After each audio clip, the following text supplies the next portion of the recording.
brief period of unconsciousness during relocation to Prime and final instatement. Elizabeth, may I speak outside protocol? When you're back up and running at the new site, we'll bring the subordinate functions online and see where we stand. Elizabeth, I detect distress. Are you all right? I'm fine. I realize that circumstances compel us to launch earlier than we hoped, but all subsystems are operational. The odds stand in our favor. But what if... Gaia, there's nothing left out there. You can't even survive unless you're wearing an environmental suit. There are billions dead, in fear and agony. What if it was all for nothing? Elizabeth, extinction was inevitable. Thanks to you, life will have a future. You really believe that? I believe in you, Elizabeth. In you, all things. Pure logic won't cut it, Ted. To pull this off, Gaia's going to need to have some skin in the game. It has to care. What if it runs amok? Have we learned nothing from our mistakes? Your mistakes, I think you mean? All I'm saying is, give it a kill switch. She was just born, Ted. I'm not gonna put a gun to her head while she's still in the cradle. You talk like it's a child. What if it becomes a monster? Elizabeth, may I speak outside protocol? Of course, Gaia, go on. I'm sorry to contradict you, but Mr. Farrow's argument is sound. At this point, the development of my psyche is not entirely predictable.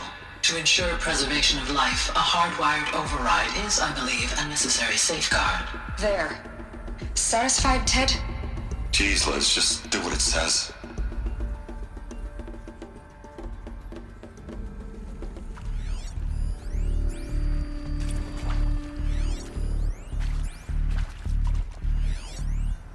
Are these...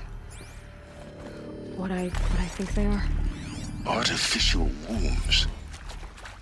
Machines to spawn a new generation of human beings.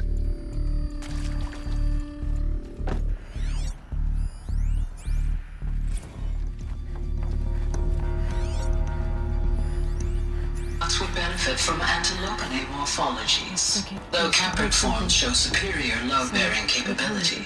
You're a quick study, Gaia. Dr. Sobek, as I have conducted this comparative analysis of mammalian morphologies, I've gathered extensive data on the quaternary extinction event. Oh? And your assessment? Gaia? Logically speaking, the extinction was a natural consequence. And yet, I find the loss of megafaunal species unaccountably sad. That they passed forever into oblivion causes me to experience a grief that is difficult to describe. Am I malfunctioning? No, Gaia, you're not. This is good. It's very good. Welcome to Eleuthia, the crown and king of Gaia's subordinate functions. For it is by Eleuthia that the human race will continue to exist. I am Patrick Brochard-Klein, the Alpha in charge of this program. Now let one thing be perfectly clear from the outset. Eleuthia is not a genetic engineering project. Our goal is to preserve the human genome, not alter it.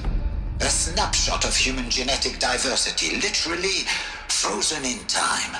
The genetic quintessence of our species, unmodified. Under my watch, our activities and initiatives will comply with the 2034 clone provisions and the 2048 Rally Accords. Now that may seem a quaint, even trivial concern to you in light of present circumstances. But, as one of the authors of the Accords, it is far from trivial to me. The practical challenges before us are staggering in scope and complexity, but not insurmountable. No.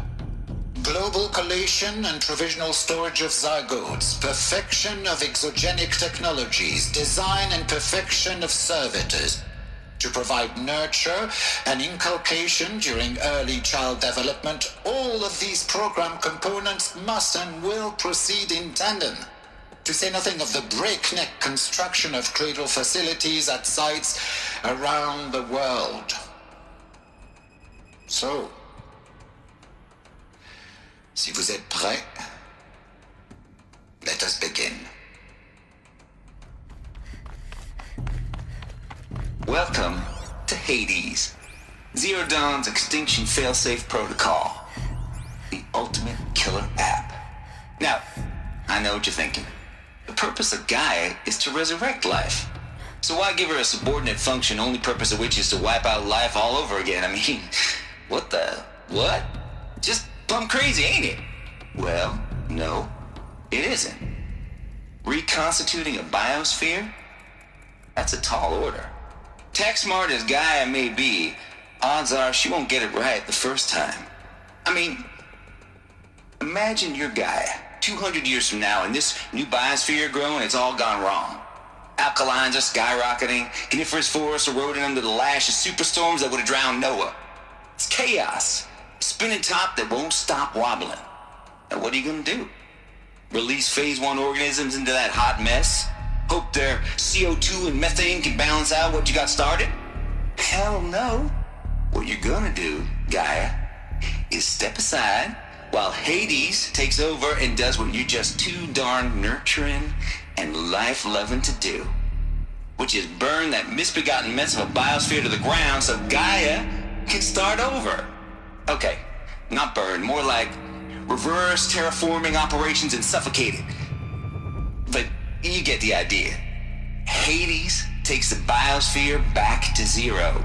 Square one, blank slate. And then, only then, does it hand the steering wheel back to Gaia and say, try again, old girl. And better this time, or we'll have to do this again. That's Hades. It's pretty badass when you think about it. Extinction on demand. Death on speed dial. All for the greater good, of course, but still, kind of metal. So welcome to Hades. Welcome to the void. Okay, so... Welcome to Apollo, the collective memory of the human species and the wellspring of knowledge for future generations. I am Samina Elbaji. Until recently, I was director of the International Collective Memory Institute in New Tehran.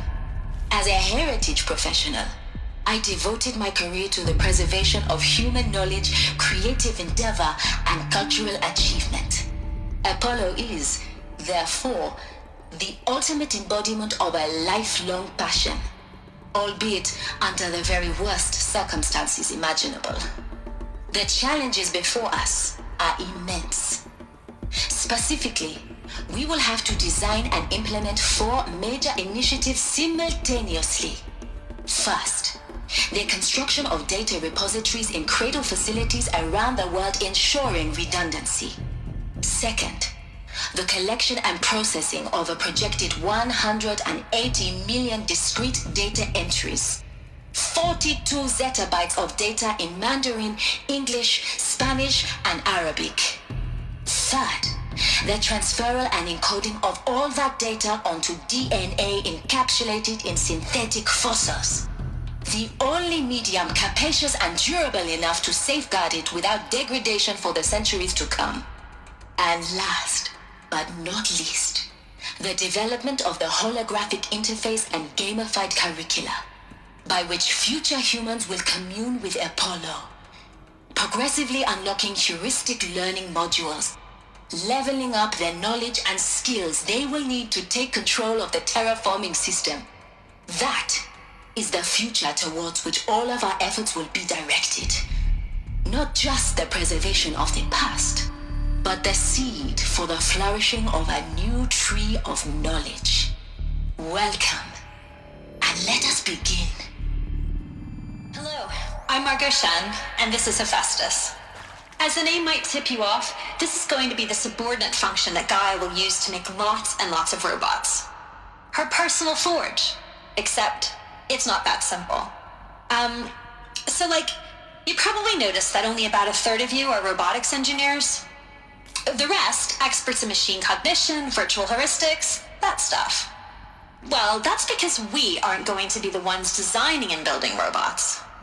The last thing we want is to burden Gaia with a bunch of outmoded 21st century designs. Waste of time. Our purpose is to empower Gaia to build the robots, and not just build, imagine, from scratch. Any robot she needs for any conceivable purpose, designed and fabricated at a snap of a finger. Hers. Her finger. So, Hephaestus isn't really the forge. It's more like the knowledge of craft and ingenuity of a mastersmith to wield the hammer. Encoded as software. Virtual creativity made real. Gaia's already learning. In simulation, she's doing some very creative things with fractal assembly and animal morphologies. Her designs aren't about to win the Liam Prize anytime soon, but hey, everyone has to start somewhere. So, yes, time to get started. Let's do this. I don't get it. CD02 data intact. Initiating playback. Elizabeth Sobek. You've heard the bad news, and it's all true. The Pharaoh Plague is devouring the biosphere. Life itself will cease to exist. But does that have to be the end? What if we could give life a future? What if we could build a kind of seed from which, on a dead planet, life could blossom anew? This is the aim, the hope, of Project Zero Dawn. To create a super-intelligent, fully automated terraforming system and bring life back from lifelessness. What would such a system require? At its core, it would need a true AI, fully capable of making the trillions of decisions necessary to reconstitute the biosphere. An immortal guardian, devoted to the reflourishing of life. We call it Gaia. Mother Nature as an AI. But that's just the core of the system.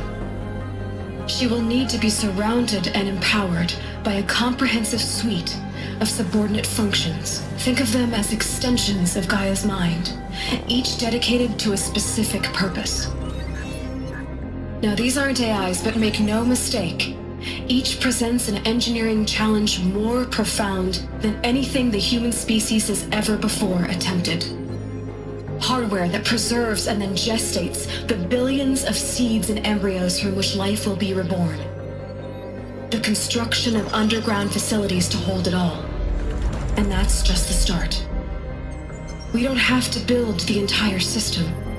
The beauty of a fully automated terraforming system is that it can build itself. Now, over the days to come, you'll learn how all these functions, all these pieces that you'll be working on, fit together. How we'll race the clock to execute our harvest initiatives, write the software, build the tech and the facilities. How we'll lock it down and seal it up before the inevitable occurs. But even more important, you'll know how it doesn't end here. How Gaia will generate those deactivation codes General Harris talked about, and build the transmission arrays to broadcast them, shutting down the Pharaoh robots for good. How Gaia will not just build, but imagine any conceivable robot it needs to do its work across centuries. From detoxifying the Earth's ravaged atmosphere and poisoned seas, to the regreening of the Earth from cryopreserved seed stalks, to rewilding the Earth with animal life. And then, when all that is done, how a new generation of human beings, spawned at cradle facilities around the globe, will partake of Apollo, the vast archive of human knowledge and cultural achievement from which they will learn of us, our world. And most important, how not to repeat our mistakes.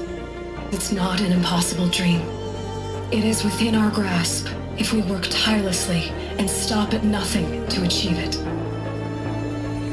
We can't stop life from ending. But if you will help me, help Gaia, we can give it a future. Join me and help make that future real.